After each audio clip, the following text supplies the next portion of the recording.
Olá, meu nome é Fábio e hoje apresentarei um trabalho a respeito da NR23, a NR responsável pela proteção contra incêndios.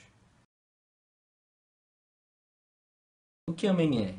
Uma NR é uma norma regulamentadora proposta pelo Ministério do Trabalho a fim de promover a saúde e a segurança do trabalhador enquanto está no seu trabalho.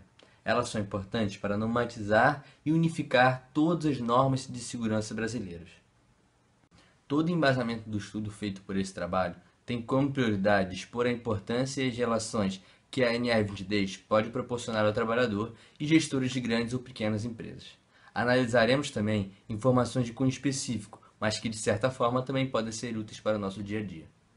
A NR23 estabelece as medidas de proteção contra incêndios que devem dispor os locais de trabalho, visando a prevenção da saúde e integridade física dos trabalhadores. A fundamentação legal da embasamento jurídico desta NR é o artigo 200, inciso 4º da CLT.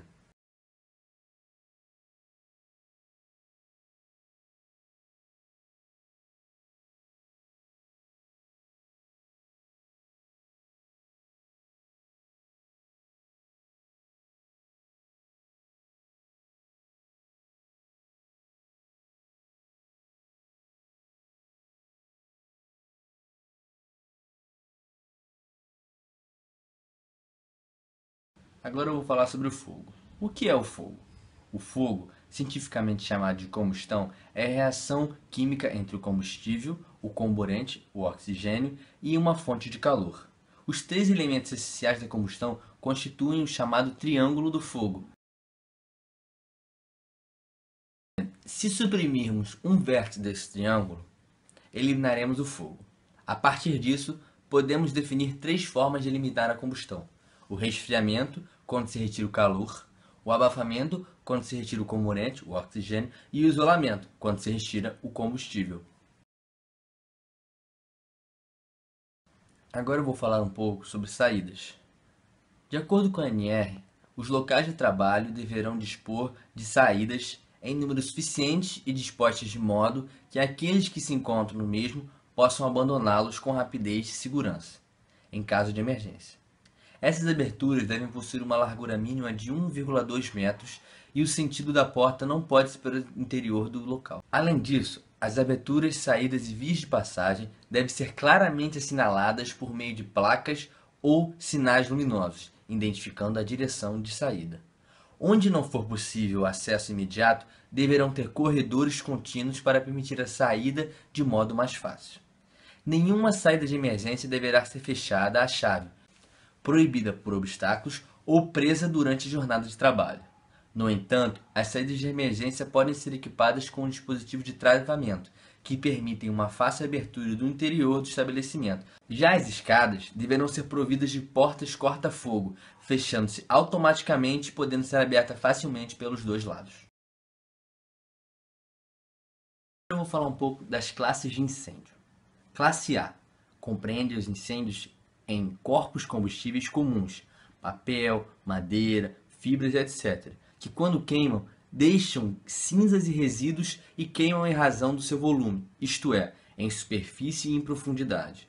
Necessitam para sua extinção o efeito de resfriamento, a água ou a solução que contém uma grande porcentagem da mesma.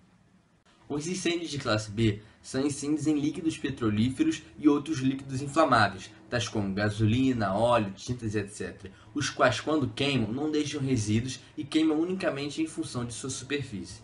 Para a extinção, usa-se o sistema de abafamento, extintor de espuma. Classe C compreende os incêndios em equipamentos elétricos, que oferecem risco ao operador. Exige-se para sua extinção um meio não condutor de energia elétrica, como o CO2. Existe também a classe D, de metais combustíveis, exemplo, o magnésio, o titânio. Ele é a combustão do metal. Agora eu vou falar um pouco sobre os agentes extintores. Os agentes mais empregados na extinção dos incêndios são a água, espuma, gás carbônico e pó químico seco. A água é o mais comum e muito usado por ser encontrada em abundância. Age por resfriamento quando aplicada sob a forma de jato sólido ou neblina nos incêndios de classe A. É difícil extinguir o fogo em líquidos inflamáveis com água, por ela ser mais pesada que eles. É boa condutora de energia elétrica, o que lhes torna extremamente perigosa em incêndios da classe C. Existe outro tipo de extinção que é através de CO2, que é um gás insípido, inodoro, incolor e inerte, e não condutor de eletricidade. Pesa cerca de 1,5 mais que o ar atmosférico e é armazenado sob a pressão de 850 libras em tubos de aço. Quando aplicada sobre incêndios, age por abafamento, suprimindo e isolando o oxigênio do ar. É eficiente nos incêndios de classe B e C, não dá bons resultados nos incêndios de classe A.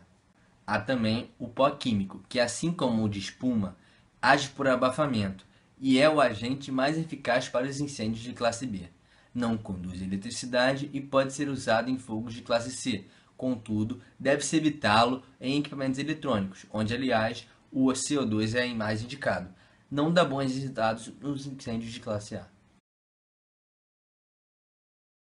Agora eu vou falar um pouco sobre equipamentos de proteção individual, o EPI.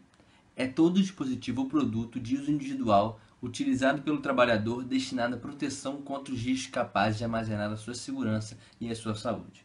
O uso desse equipamento só deverá ser feito quando não for possível tomar medidas que permitam eliminar os riscos do ambiente em que se desenvolve a atividade, ou seja, quando as medidas de proteção coletivas não forem viáveis, eficientes e suficientes para a atenuação dos riscos e não oferecerem completa proteção contra os riscos de acidente do trabalho e ou de doenças profissionais e do trabalho. Existem EPIs para a proteção do corpo, capacetes, óculos de proteção, luvas e botas e roupas de proteção. Há também proteções para as vias respiratórias. Máscaras com filtros utilizam filtros para cada tipo de substância. Não podem ser utilizadas em ambientes com menos de 21% de oxigênio. Agora eu vou falar um pouquinho sobre exercícios de alerta. E quais são os objetivos desses exercícios?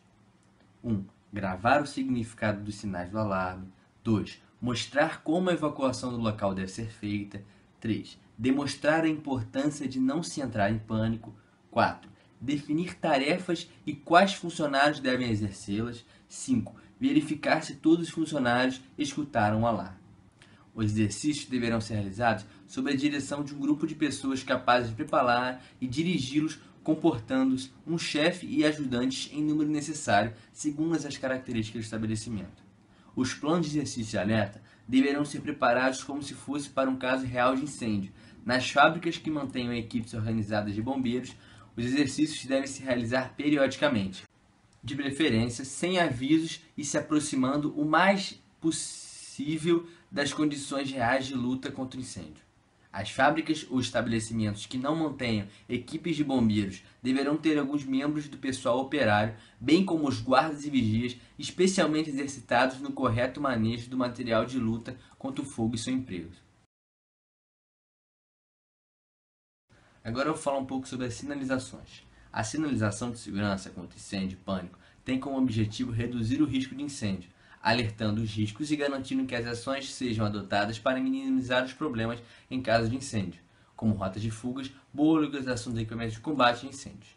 Há também a localização dos extintores, que devem ser em locais de fácil visualização, fácil acesso e onde haja menos probabilidade de o fogo bloquear o seu acesso. Os locais destinados aos extintores devem ser assinalados com um círculo vermelho ou por uma certa laga vermelha com bordas amarelas.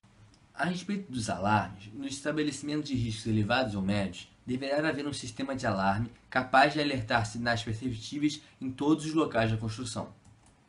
Cada pavimento do estabelecimento deverá ser provido de um número suficiente de pontos capazes de pôr em ação um sistema de alarme adotado. As campainhas ou sirenes do alarme deveriam emitir um som sonoro em tonalidade e altura que todos possam ouvir.